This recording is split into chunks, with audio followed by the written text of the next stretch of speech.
In this video, we're going to show you odd and even front structure and also base run fits that you can install into your defense. Now, before we get started, we want to talk about how we're going to identify zone fits and gap fits. What we mean by that is, did anybody pull or did nobody pull? So let's talk about zone fits first. So if we're getting just straight inside zone where the offense is going to try to double us and get to the next level and nobody pulls, we need to make sure that we're gap fit. Meaning, if we're in a simple even front here, and we'll cover more of this even front in a little bit, but I just wanted to use this to demonstrate my point. The blood here will have the C gap, the tackle here will have the B gap, the nose, of course, has this A gap, and then the end, of course, has this C gap. So now the only two gaps that are open are the Sam and Mike to the A and B. So we just got to make sure that, did anybody pull? No, then we have to be able to play our zone fits. And that's how we're going to identify this throughout the video to make sure that all gaps are plugged up. There's nowhere to run, and then the running back has to bounce it to the outside, which we then can converge on. So that's our first bit on zone fits. And then, of course, when we talk about gap fits, when guards and tackles pull, we have to adapt our fits. Meaning, if I do get a guard pull this way and a tackle pull this way, I can't stay because now I have one player in the A gap, right? There is no B gap anymore because the player's pulled. So I got to bring my Mike and I got to bring him to the front side where the play is going. And of course, the end here is going to be a quarterback player. He's going to surf down the line of scrimmage. So when we talk about closing gaps and following guard and tackle, you have to reequate the numbers to the front side and make sure that we have more players to the point of attack. That way we can spill the football and do what we need to do. But I call this a gap fit because the offense is running gap schemes. Of course, we have to gap fit it and make sure that all of our gaps are reequated on the front side. So zone fits, did anybody pull? No. Gap fits, they pulled. Okay, we got to reequate the numbers. All right, so we're going to start actually with the even front and then move to the odd front just because I think it's a lot easier to teach even front and teach the even front fits. So starting with the most popular type of front is going to be the over front or the even front. And we're actually going to leave this chart on screen here so that way you can take a screenshot, but this is the numbering system that we're going to be working with as we talk about the fronts and how to identify which players should line up where. So after you take a second to look at this chart, the over front and the under front is all based off of where we're putting the 3 technique. So for instance, this blood defensive end is going to be in a 5 technique. The tackle here, teams can do a lot of different things with this tackle if we are playing an over front, okay? We can put him to the back. We can put him away from the back. We can put him to the field. We can put him to the boundary. If there's a tight end in the mix, oftentimes the 3 technique will go towards the tight end. Again, so as a coach, you got to be able to create all these situations about where are we putting our 3 technique to. But that's the only difference between the over and the under front is the over front, we're putting him to the strong side. The under front, we're putting him away from the strong side. So let's say we do get a tight end in the mix. We would take our nose, put him in a 1 technique, and then a tackle on the backside. And again, this is what we call an under front right here. So you notice the 1 technique is away from the tight end. But with spread offenses nowadays, you're seeing the nose and the tackle be set based off where the back is, where teams will have him to the back or away from the running back. Another variation of this front is to play what's called G. You're going to take your nose and put him in a 2-eye. So he technically still owns the A gap, but now we're going to play him inside shoulder in a 2-eye on the guard. And then that way you still have your 3 technique and 2-5 techniques on the edges. And of course, if it's a zone play, all these players are going to plug and try to get upfield and plug their gap. Now let's talk about the structure of the actual defense. So we're playing with a 4-2 box and we have 2 overhang defenders on the edges.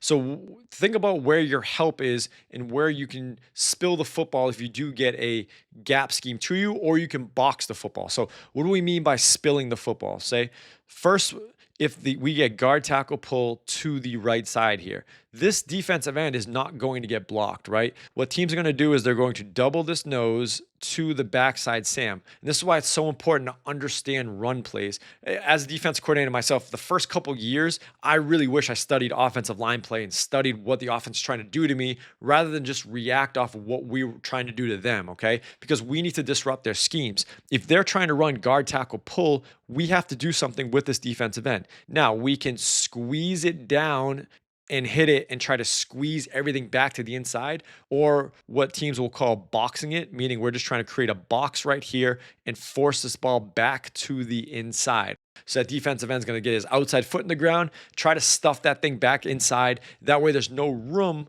for the running back to hit up and through here. So that's one way to do it. And the next is what we call spilling the football. And you're going to hear this a lot throughout this video, where this defensive end is actually going to get upfield and get inside of this first puller and try to pick off the second puller. And what that does is it forces the running back to spill the football to the outside. That way, these running backs who are, again, scraping over to the football because they see the guard pull, to try to get that ball work to the outside. That way, every player here can then run to it. So boxing and spilling is all based off coaching preference and how they want to play it, the structure of the defense. Some teams will box it in single high and spill it in two high. Again, it's all personal preference how you want to do it. Some teams will just spill everything. They're going to say, hey, we're going to force this running back to the outside, and we have enough speed on the edges that we're just going to run this thing down. I've done both, and both have worked. Again, it's just what your personnel looks like, what the structure of your defense looks like, and how these players are getting off of blocks. But again, going back to the linebackers, we're looking at, if we get guard pull, I want this player to be that player that cleans up the spill if we do get it from this player. And then this player here is just trying to hit anything backdoor. If you're going to pull a guard, let's try to hit something underneath and see if there's any gaps that are coming through. And that's what I'm going to refer to in this video as over and under fits, where we're going to have over the front side linebacker, and then of course underneath there. So that's how we're going to play our normal 4-down front and our normal over under G, however you want to play it. That's the scraping with the linebackers, and of course how you can play the front. Again though, you need to have answers for zone fits and gap fits whenever you're installing your defense. Now the next two fronts are just adjusting these nose and tackles where you ever want to play them. So if we want to go to a double G front, meaning we're going to get this tackle in a 2-eye and this nose also in a 2-eye, you can flex these players out a little bit, and now they have the B gaps. Now, if you want to shut down both B gaps, you can do what's called a heavy technique with your defensive ends, meaning if I get the tackle to me, I'm going to fold into the B gap. If I get the tackle down because I'm going to get guard pull to me, I'm going to spill the football. So this is a variation that teams will play where they're going to cover up both A gaps. They're going to play the heavy technique, meaning these B gaps are going to be canceled out regardless. It's not a slant. They're playing and reading the cage of that tackle. And then again, it allows your Sam and Mike to play a little bit more freely to the over-under fits, but also if they do get run, the ball will naturally spill, because let's say the running back does want to run a zone play to this side. He's going to get the cage of the tackle. He's going to go in. This ball will naturally hop to the outside, which then we can run it down. So this is commonly played with a 2-high structure. If teams want to do this here and get him out and keep him somewhat here, you're able to cancel out all those A's and B gaps and then allow these players to run free and spill that football to the outside. So this is how a lot of teams will play a 4-down front with only one player in the box and still be able to cancel out all those gaps. Because if not, we just played our regular G front. Notice here, and we got to bring the Sam out. Notice here, there's 2 gaps open. There's only one player here. So teams will do it. It's very hard to do, though, from a youth and high school level, where they're going to rely on this one player to cover both gaps based on flow. Because a lot of times what you'll do is you'll get that, and then he'll cut it back to this A gap, and then he's off 10, 15 yards till he hits the safety. So the way to cancel those gaps out, again, is just you can play that double G here, and then again, if they have that gap, they have that gap. If I get face to me, I'm canceling the B. Face to me, I'm canceling the B. Down block, again, gap fits we're talking. If he's down, I'm down to cancel out that B gap and forcing the ball to roll off the table to our Sam and nickel on the outside. Next is what's called a 33 front, and the way we identify a 33 is both nose and tackles are going to be in 3s, and the end and our blood end here are going to be flexed out even more. A lot of times teams will run this when they're not really worried about A-gap runs, and they're more worried about keeping this quarterback in the pocket, because as you see, we start to develop a natural pocket here in the middle with these guys here. So this quarterback likes to boot out and get out of the pocket. This is a great front to keep him within the pocket and allows your Sam and Mike to, if they are getting into coverage, to be able to drop out now. The only downside of this is that if you get any runs up the middle, that they have to fold now to these A gaps to be able to play it. Now, one other variation, which you could do if you'd like to, is you could play double heavy techniques with your nose and end here. Meaning if I get the guard to me and I'm a nose, what am I going to do? I'm going to fold in the A gap. If I'm a tackle and I get the tackle to me, what am I going to do? Fold in the B gap. Same presence here. If I get this and this fold in, And that allows you to cancel those gaps out so you can get the Sam and Mike out into coverage and not have to worry about those interior gaps. Of course, the downside is you're getting reading players, not necessarily firing off the ball as fast as you can players, which then could hurt your pass rush. But again, I wanted to give you a visual about how teams are able to cancel out those A's and B gaps and allows players to play more on the edges. The heavy technique is a hard technique to play, so we do recommend you practice it over and over and over again, but I at least wanted to introduce it to you. That way you can understand how these teams are playing these two high structures and still able to cancel out these gaps. Next, we're going to move into our odd front and our odd structures. And I think if I went back to my first year as a defense coordinator, I would have learned the odd structure. I think it's a lot easier to go from odd to even. The even front is a lot easier to dissect and when things go wrong to fix. But odd fronts, I think you can do a lot more with this because if I want to go from odd to even, I can literally just walk this guy up and now I'm all into my even stuff. So again, that's how I want to think about it. And if you're learning the odd front for the first time, like it's a lot easier, I think, in my opinion, to learn the odd and then go to even. You can be a lot more dynamic with it. But if you're just learning odd for the first time, I think this would be a good starter guide for you. So the first front and the most common, especially at the college level, is going to be the tight front. And what is the tight front? You're going to have a 0 technique and 2 4-eye techniques. All right. Now, why 2 4-eye techniques? A lot of teams that run zone schemes, it thins out the double teams. Meaning, if I had this player in a 1 technique, and let's say we went back to our G front, and this is good for you, I think, for you to learn, especially if you're coming from the even world and you want to learn more about the odd front. If the team's running inside zone, they're going to step to double team, meaning he's going to hinge out here. We're going to get a double team to the next level. They're going to double here. And then this, of course, and the quarterback is going to read and he's going to surf down. Well, with the odd front, let's see if I can get back here. In our odd front, all we're going to do now, this player and this player have to work. Does he step down and then out? Most teams will have that. Same here. Does he step out and then down? But he has leverage to the inside, so it's tough. So if this guard is going to hang on this tackle, who's going to get the Sam? Because when he releases out to the Sam, again, he's letting a tackle with leverage get inside and make a play. So this is why I talk about thinning out the double teams. These guard and the center needs to really make a choice. How am I going to double this nose and get to this Mike? Because they're playing with leverage against me.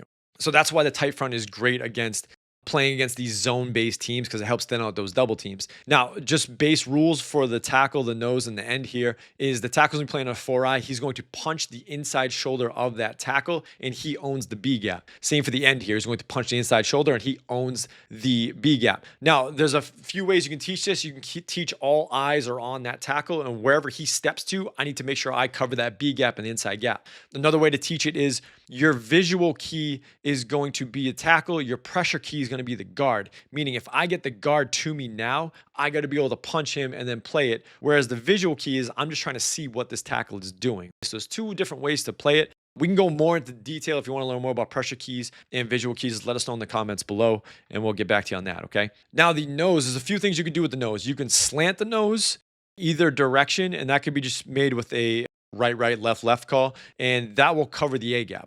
The one thing about the tight front is we have 5 players for 6 gaps, meaning we have to spill the football because that's where all of our help is to the outside. So if we're sending this player this way and he owns the B gap and this player owns the B gap, we have an A gap uncovered and 2 C gaps uncovered. So our linebackers are playing A to C, meaning if the ball is going to be run this way, I got to be able to plug this A gap and then I have to scrape over to C gap. Again, if for whatever reason the running back is in pistol and he declares downhill now this way, and let's say we've sent the nose this way, well, now this player needs to play A gap to C gap. So you see how A to C fits go back and forth in the tight front, and they got to be able to make sure that they're fitting their inside gaps. Now, the last technique you could play with your nose and is what's called a lag technique. So if you have a player that's pretty dominant up front and you don't want to just slant him because it's taking him out of the play, you can have him punch through the center as hard and fast as possible, and he'll naturally get played to the backside gap, right? So just have him play as physical as possible, and then this Mike is going to scrape A to C gap if the ball is run here. So he's got to be a little bit more patient on the back end to be able to play what A gap the nose falls back to. And then, of course, the ball here, he can scrape over to the C gap. So that's what we call a lag fit, and then also our A to C fits from our linebackers. So those are our zone fits. Well, what if we get gap fits? How do we react to those?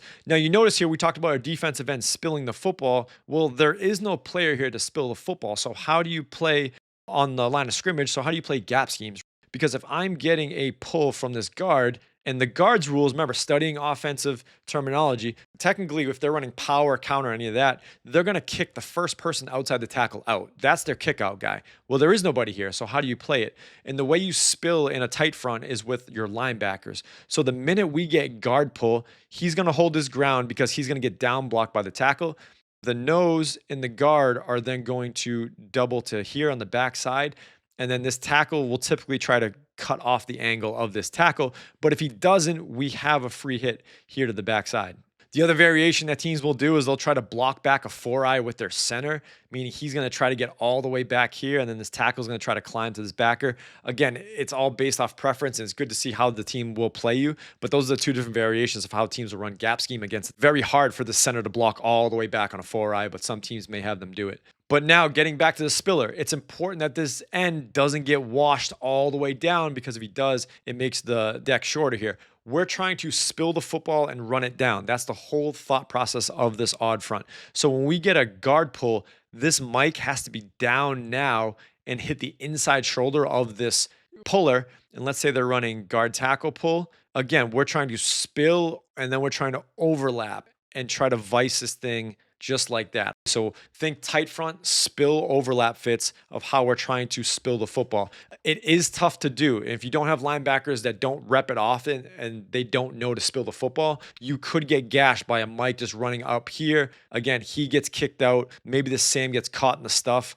And then there you're getting ripped there for a 15-yard gain. So it's important. Tight front, we're in spill overlap fits. If we're in even front, we're thinking over under fits. So the next front is called a stack front, or some teams will call it a heavy front, because the ends are actually going to be playing a heavy technique throughout. So the nose will play his normal lag technique. He's going to play as fast as aggressive upfield to fall back into the A gap. Now the ends, if you are good at this heavy technique that you already did from the even, it's the same concept, but it gets us back to tight. So tight, we said what? We said we have two 4-eyes. Well, here we have two heavy 5s, meaning my nose is on the shoulder of this tackle. Same thing here. If I get tackle to me, again, I'm folding into the B gap. If I get tackle to me, I'm folding into the B gap. So if you notice, all we did was we just got back to tight, and then the linebackers here are still playing their A to C fits if we get run this way. So now where this helps us out a little bit is we don't need to worry about our linebacker spilling the football, because if we get a down block, he's going to get hands on it, surf it, and then try to spill it to the outside. So let's say we are getting countered this way, just like that. And this tackle is going to down block. I'm going to get hands on him, try to get inside, go 2 for 1. And again, we're thinking ball this way. I'm getting A to C fits. And then naturally you have an over-under player going through. So if you notice, that's how the gap fits will play in this stack or heavy front out of odd, is similar like we saw in the even front. If we get a zone play that's running right at us, again, there's your B gap. There's your B gap player. If we get face to him, he's your lagged player. And depending on where the path of the running back is, there's your A and there's your C. So again, we're still thinking ADC fits, but we're protecting ourselves on the edges by not relying on our linebackers to spill the football. We can use the end and tackle to do so. Now, the last variation that we'll talk about is a cross between the tight front and, of course, the stack front, where you can take your defensive end and you can put him in a 4-eye away from the running back.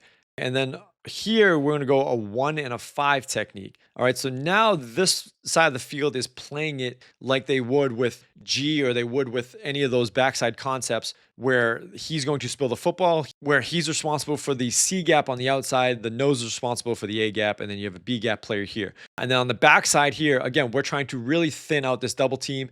And if we do get any guard pull, the Mike needs to know that I'm the spiller here, and there's your overlap. And then same concept on the backside. If we get run action this way, he's here, and then he's here on the backside. You're really relying on your nickel to play to the inside. Again, it's a hybrid between the two. And it's just a way to get these players in a different look and try to thin out this double team on the front side. But a lot of teams will play this where opposite the running back, they'll be in a 1 and a 5, and on the backside, it'll be in a 4-eye to stop that cutoff from leaking all the way back. So if you do have this gap plugged, and then this gap plugged. Well, if they're going to try to run inside zone and cut this thing back, this end has the advantage on this tackle, the inside, and he can plug it here. Of course, assuming that you have your nickel on the back end to help with that fit as well. So that's how it would look like. Again, there's a bunch of names for this front. I always identified it as a bandit front, but it's just a hybrid between the tight front and the G front. So if you like learning about those odd and even fronts, we recommend you check out Victory Pro in our description below. We have even more fronts, run stunts, blitzes, anything you could possibly imagine from the defensive perspective are going to be in our database. As always, if you do have any questions, please let us know in the comment section below. We'd love to keep this discussion going. If you do have any questions or you have anything you want to add on about these run fits, we'd love to hear it. Thanks for watching, and check out this video here next, and we'll see you next time.